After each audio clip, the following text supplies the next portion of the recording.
سعودی عرب میں مقیم تمام تارکین وطن کے لیے اہم خبر۔ دنیا بھر سے روزگار کے لیے غیر قانونی طریقے سے سعودی عرب آنے والے ہزاروں تارکین وطن کو حراست میں لے لیا گیا۔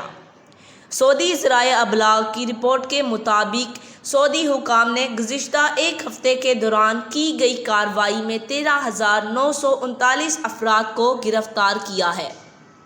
مذکورہ گرفتاریاں 27 جولائی سے 2 اگست 2023 کے درمیان ہوئیں۔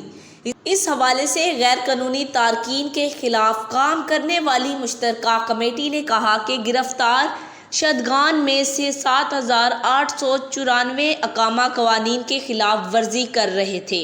ان میں سے 41% یمنی، 58% ایتھوپین جبکہ 1% دیگر ممالک کے تارکین تھے۔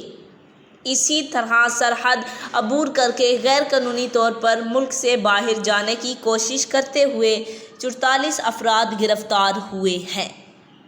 کمیٹی نے اپنے بیان میں مزید کہا کہ غیر قانونی تارکین کو سہولیات فراہم کرنے کے جرم میں 8 افراد بھی گرفتار ہوئے ہیں۔ آج تک کے لیے اتنا ہی۔ جاتے جاتے آپ سے گزارش ہے، ویڈیو کو لائک کریں، چینل کو سبسکرائب کریں، دیے گئے بیل آئیکن کو دبائیں اور کمنٹ میں اپنی رائے کا اظہار ضرور کریں۔